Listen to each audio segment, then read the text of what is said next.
जय जिनेन्द्र।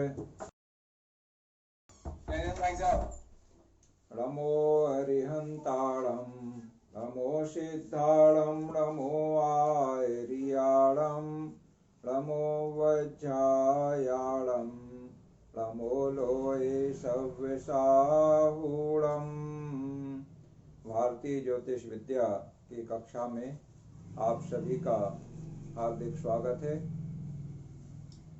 भारतीय ज्योतिष विद्या के अंतर्गत जन्म पत्रिका बनाने के बाद और विंशोत्तरी अष्टोत्तरी योगिनी दशा बनाने के बाद हम लोग 10 वर्ग यानी 10 प्रकार से जन्म पत्रिका किस प्रकार से तैयार करते हैं, अलग अलग वर्ग का हम लोग विचार करके समझ रहे हैं, जिसमें 3 हमने समझ लिए हैं और उसके आगे के आज हम समझेंगे। 3 वर्ग में प्रथम तो पूर्ण जो जन्म पत्रिका हम बनाते हैं वही है, जिसमें सभी ग्रह जिस राशि में जो ग्रह है कितने भी अंश पर हो तो उसी राशि का माना जाता है। दूसरा वर्ग है होरा का वर्ग है, और होरा के वर्ग में हमने समझा 15 अंश का होरा होता है, तो 15 अंश सूर्य के और 15 अंश चंद्र के। देखो, सूर्य और चंद्रमा ये 2 ग्रह प्रधान माने जाते हैं। हमारे जैन आगम के अनुसार भी चंद्रमा ज्योतिषी देवों का स्वामी माना जाता है। इसको इंद्र की संज्ञा दी गई है। चंद्रमा ज्योतिषी देवों का इंद्र होता है और सूर्य को ज्योतिषी देवों के प्रतींद्र के रूप में जैन आगम में मान्यता दी गई है। और उसी प्रकार से यहाँ पर हम भारतीय ज्योतिष में विचार कर रहे हैं, तो यहाँ पर भी सूर्य और चंद्र को आधे आधे भाग का स्वामी माना गया है। 12 राशियों में आधा हिस्सा सूर्य के हिस्से में आता है, 6 राशियां, और आधा हिस्सा चंद्र के हिस्से में आता है। तो ये हमारी जैन आगम से ये मान्यता पूरी तरह से 100% मिलती है। और जैन आगम में तो अत्यंत समृद्ध वर्णन हर चीज का है, ज्योतिष का भी पूर्ण वर्णन है। और उसके बाद जो वैदिक परंपरा में और भारतीय ज्योतिष में और अन्य अन्य देशों में जो विकास हुआ ज्योतिष का, उसके अनुसार कुछ परिवर्तन भी हैं, लेकिन मूल अगर हम देखें तो जैन आगम के अनुसार बहुत कुछ अंशों में मिलान होता है। नवग्रहों की मान्यता हमारे 24 तीर्थंकरों से संबंध रखती है, जो हम लोग नवग्रह विधान में एक एक तीर्थंकर या एक ग्रह के लिए अधिक तीर्थंकर की भी पूजा करने का विधान हमारे यहाँ है। अभी वो प्रसंग हम नहीं ले रहे हैं, अभी हम अपने जो विषय चल रहा है उस पर हम आ जाएं। तो होरा में चंद्र के लिए आधा हिस्सा और सूर्य के लिए आधा हिस्सा, मतलब चौथी और 5वीं राशि के लिए दिया गया है, जिसके बारे में आपने विस्तार से समझ लिया है। तीसरा वर्ग होता है दृष्काण का। दृष्काण कहलाता है तीसरा हिस्सा, माने 3 हिस्से हमने हर राशि के किए, और कितने अंशों में, एक राशि 30 अंश की होती है, तो 30 में हमने 3 का भाग दिया, तो 10-10 अंश के हमारे 3 भाग बन गए। तो दृष्काण का प्रथम भाग, दृष्काण का द्वितीय भाग और दृष्काण का तृतीय भाग, किस प्रकार से उनमें ग्रह राशियों में स्थापन किए जाएंगे, ये बात आपने समझ ली है। आज हम इसके आगे विचार कर रहे हैं, समझ रहे हैं सप्तमांश वर्ग के बारे में। सप्तमांश वर्ग हम शुरू करें उसके पहले आप हमें बताएं कि ग्रह, होरा और दृष्काण ये ठीक से आपको समझ में आ गए हैं? संकल्प जी आप बता दें, आपने प्रैक्टिस करके देख लिया है? हाँ, हम देख रहे थे, सही लग रहा है, समझ में आ रहा है। समझ में आ रहा है, बहुत बढ़िया। आपको अगर समझ में आता है और आप उत्साह पूर्वक बताते हैं हमें, तो ये हमारे लिए बहुत ही प्रसन्नता का विषय है। तो आगे बढ़ते हैं हम। पंकज से तो हमारी बात हुई है। पंकज, आपको समझ में आया है? हाँ भाई साहब बिल्कुल सही चल रहा है आराम। बहुत बहुत बढ़िया, मतलब ट्रैक पे जा रहे हैं आप लोग, बहुत अच्छे लक्षण हैं। तो आज हम आगे बढ़ते हैं, सप्तमांश की बात करते हैं। देखो, जिस तरह से दृश्य कांड में हमने एक राशि के 3 भाग किए हैं, तो जैसा नाम है वैसा ही हमें उतने ही भाग करना है आगे आगे के। जैसे अभी हम सप्तमांश की बात कर रहे हैं, तो 30 अंश में हम 7 का भाग देंगे, तो 7 हिस्से हमारे बन जाएंगे। और ये पूरे पूरे नहीं कट रहे हैं, भाग आप दे करके देखें तो 7 का भाग आपने 30 में दिया तो 4 बार भाग चला गया, ठीक है ना। और शेष बचा 2, तो ये 2 आपके अंश हैं। तो 2 अंश को अब हम कला बना लेंगे 7 का भाग देने के लिए। तो 2 अंश के कला हमारे हो जाएंगे, एक अंश में 60 कला, तो 2 अंश के 120 कला। अब 7 का भाग हम 120 में देंगे, तो 17 बार भाग जाता है 119, और एक फिर शेष बचता है। तो एक कला है, इसको हम विकला बनाएंगे, तो एक कला में विकला हो जाएंगे 60, और 7 का हमें भाग देना है। तो 7 का भाग दिया तो 8, 8.5 बार लगभग जाता है। तो 8 हम यहाँ मान लें, और एक बार 8 मान लें, एक बार 7 मान लें। इस तरह से हम आगे बढ़ेंगे तो पूरा 30 अंश का हमें गणित यहाँ पर मिलान करना रहेगा। इस तरीके से हम चलेंगे 7 और 8 मानते हुए। तो सप्तमांश में 4 अंश, 17 कला और 8 विकला, ऐसा हमने मोटे रूप में मान लिया है। और आगे 30 का हिसाब हम 7 भागों में पूरा कर देंगे। इस तरह से सप्तमांश बन जाएगा। फिर इसमें लग्न और ग्रह किस तरह से रखे जाएंगे, ये बात अभी हम समझ लेते हैं। इसके आगे के वर्ग पे भी हम विचार कर लें। तो जैसे नवांश की हम बात करें तो 30 अंश में हम 9 का भाग देंगे, तो 3 अंश और 20 कला का एक एक भाग बनेगा, 9 भाग बनेंगे एक राशि के, माने 30 अंशों के। इसके बाद दशमांश तो आसान है, 30 में हमें 10 का भाग देना है, तो 3 अंश के 10 हिस्से बन जाएंगे। दशमांश मतलब 10वां हिस्सा। तो ग्रह कौन से अंश में आ रहा है, 10 में से कौन से भाग में आ रहा है पहले से 10वें तक, उसके अनुसार ग्रहों का स्थापन, और इसी तरह से लग्न का भी स्थापन किया जाता है। उसके बाद द्वादशांश, द्वादश माने 12वां हिस्सा, तो 30 अंश में 12 का भाग दे के निकालेंगे, तो 12 दूनी 24 और बचे 6, तो आधा, ऐसे 2.5, मतलब 2 अंश और 30 कला का एक द्वादशांश बनेगा। इसी तरह से षोड़शांश वर्ग पे विचार करें तो 30 में हम 16 का भाग देंगे, तो एक अंश 52 कला और 30 कला। आप भाग दे के देखेंगे, आराम से करेंगे, थोड़ा गणित आपको करना रहेगा इसमें, तो आप आसानी से निकाल लेंगे। और उसके बाद त्रिशांश, त्रिंशांश, त्रिंश का मतलब 30, तो 30 अंश की राशि पहले से है और उसके 30 भाग करना है। तो 30 में हमने 30 का भाग दिया, एक बार गया, तो एक एक अंश के 30 हिस्से आएंगे। अब कौन से हिस्से में ग्रह जा रहा है ये हमें यहाँ पर देखना रहेगा।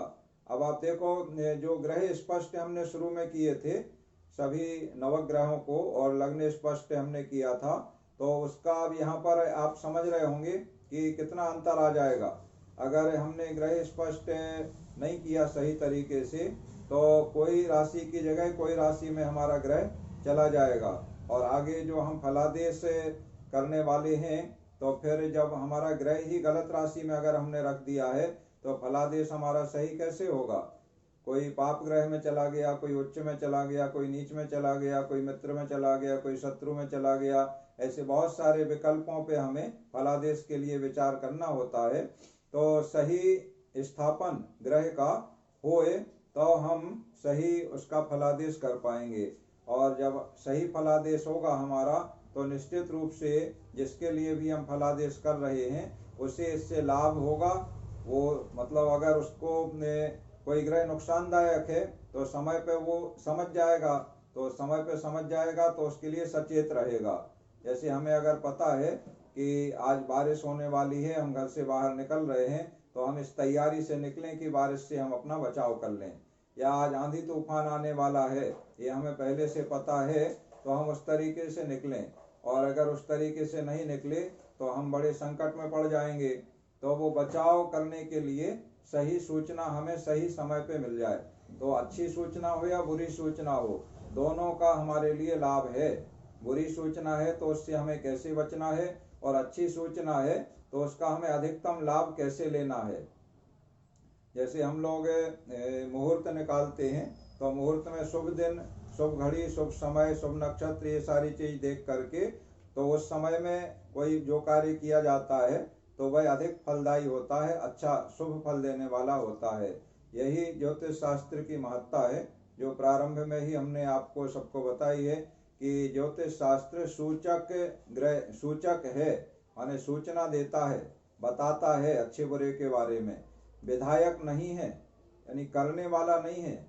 ग्रह फल देते हों या ग्रह किसी को राजा बना देते हों, ये थोड़ी सी जैन मान्यता में और वैदिक मान्यता में ये अंतर है, जो पूर्व में भी हम आपको बताए हैं। जैन मान्यता कहती है कि ग्रह केवल सूचना देते हैं और अच्छा बुरा होता हमारे कर्मानुसार है। जैसा हमने किया माने मनुष्य स्वयं करता है, स्वयं फल पाता है। और वैदिक मान्यता में जो ज्योतिष में कहा जाता है कि ग्रह राज्यम प्रयच्छन्ति, माने ग्रह राज्य देते हैं और ग्रह राज्य छीन लेते हैं।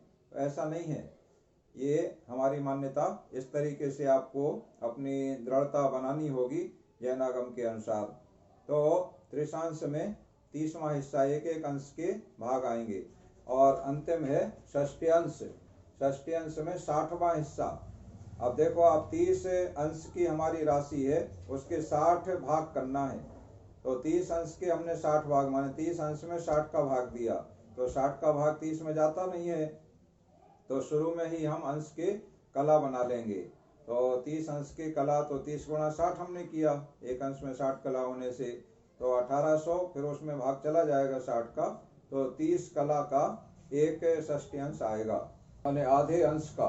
इस तरह से ये 10 वर्ग हमारे पूरे हो जाते हैं। ग्रह होरा हमने व्हाइट बोर्ड आपको शेयर किया था पिछली कक्षा के बाद, उसमें हमने पूरे 10 वर्ग लिखे हैं। ग्रह, होरा, दृष्काण, सप्तमांश, नवांश, दशमांश, द्वादशांश, षोड़शांश, त्रिंशांश और षष्ठ्यांश। इस तरह से ये संक्षेप में हमने आपको 10 वर्ग के बारे में बता दिया है। अब हम गणना कैसे करेंगे, अपने सप्तमांश पे आ जाएं। सभी के जो महत्वपूर्ण नियम हैं वो आप लिखें और उसे याद भी रखें। तो सप्तमांश का नियम क्या है, पहले तो हमने 7 अंश निकाल लिए 30 में 7 का भाग दे करके, तो फिर उसके डबल डबल हम करते गए और अंत में हमारा 30 बराबर हो जाए, इसलिए हमने उस हिसाब से मिला दिए। कला राशि नहीं, अंश, कला और विकला तक हम लिखते हैं, और विकला के बाद प्रति विकला नहीं लिखे हैं इसलिए, और प्रति विकला लिखेंगे तो और आसान हो जाएगा। अब जिस प्रकार से जन्म पत्रिका में हम चक्र बनाते हैं, चक्र उसी तरह हमें बनाना है जैसा दृष्काण में हमने बनाया था। और उस चक्र में ग्रहों को और लग्न को कैसे लिखना है, चक्र हमने बना लिया 12 खंड का, जो जन्म पत्रिका का चक्र बनता है। और उस चक्र में अब हम सबसे पहले लग्न पे विचार करेंगे। तो आप देखिए, लग्न स्पष्ट क्या है हमारा, लग्न है हमारा 7, 11, 49, 29। तो वृश्चिक लग्न है, वृश्चिक लग्न में 11 अंश, 49 कला, 29 विकला। अब हम इसको देखें अपने सप्तमांश में 11 अंश 49 कला कहाँ पर आ रहे हैं। तो देखो, सप्तमांश के पहले वर्ग में 4 अंश 17 कला, यहीं तक हम देखें, आगे की आवश्यकता नहीं है समझने के लिए। दूसरा आ रहा है 8 अंश 34 कला, और तीसरा 12 अंश 51 कला तक जा रहा है। तो 11 49 हमारा है, तो इसी 12 51 के अंदर है, माने दूसरे के बाद है, तीसरा शुरू हो गया और तीसरे के अंदर है। तो हमारा तीसरे सप्तमांश में आ रहा है। कौन सी लग्न है हमारी, वृश्चिक लग्न है। तो वृश्चिक लग्न, अब इसमें सम और विषम के अनुसार हमें देखना रहेगा। तो वृश्चिक लग्न सम है, सम राशि में है, 8वीं राशि है वृश्चिक। तो सम राशि में, अब सम राशि का नियम क्या है? सम राशि में सप्तमांश देखते हैं अपनी राशि के सातवीं राशि से शुरू होता है। अपनी राशि के सातवीं राशि से शुरू होता है। तो अब हम वृश्चिक से सातवीं राशि देखेंगे। तो वृश्चिक से हम गिन लें, वृश्चिक 8 है, तो 8 से हम आगे बढ़ें, 8, 9, 10, 11, 12, 1, 2, ये दूसरी राशि हमारी लग्न में आएगी। दूसरी राशि का मतलब वृष राशि। नियम क्या है? सम राशियों में जो लग्न है या ग्रह है, दोनों में एक सा नियम लगेगा। तो सम राशि में अपनी सातवीं राशि से प्रारंभ करते हैं सप्तमांश, ठीक है। और यहाँ वृश्चिक का तीसरा सप्तमांश आ रहा है लग्न में, 11 अंश और 49 कला पे। तो तीसरा सप्तमांश हमें देखना है।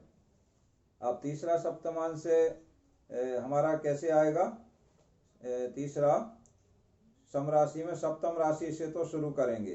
तो हम कहाँ से? वृष से शुरू कर रहे हैं। तो वृष, अब तीसरा हमें चाहिए है, तो वृष, मिथुन, कर्क, कर्क लग्न हो जाएगी हमारी।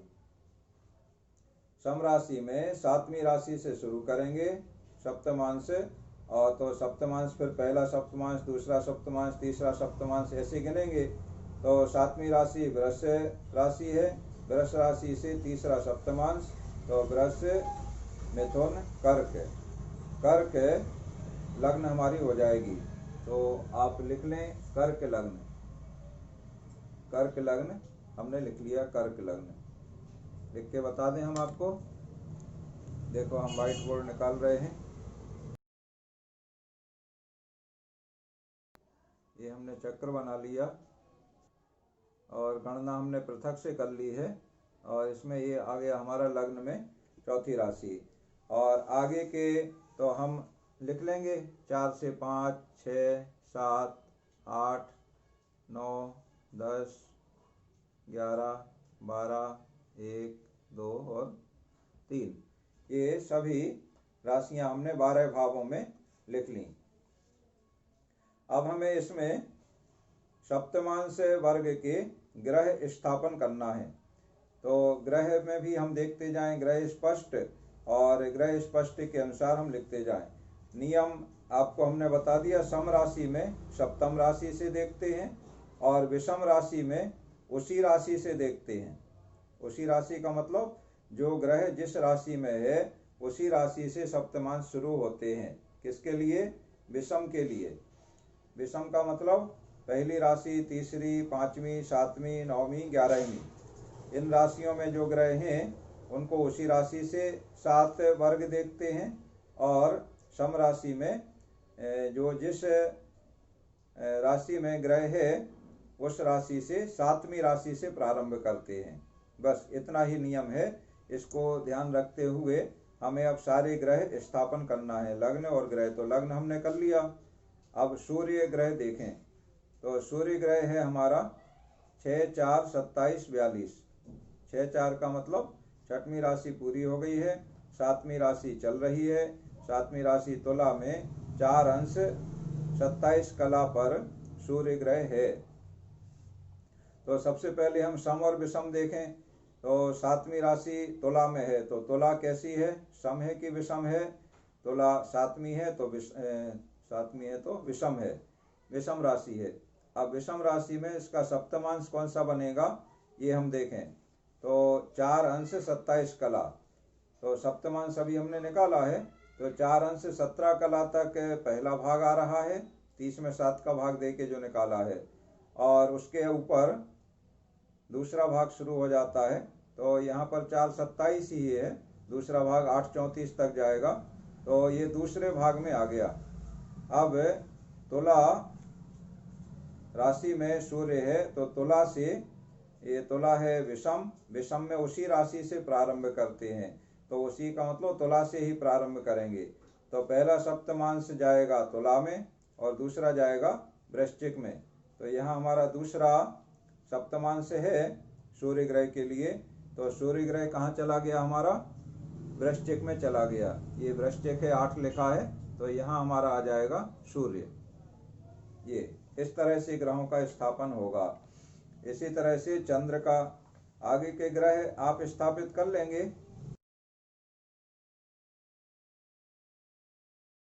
बताओ, संकल्प बनेंगे करते? जी जी जी। जैसे दृष्टांत में किए थे उसी तरह सप्तमांश में तो सभी ग्रह स्थापित करके आप हमें, हाँ, आप हमें बताएंगे।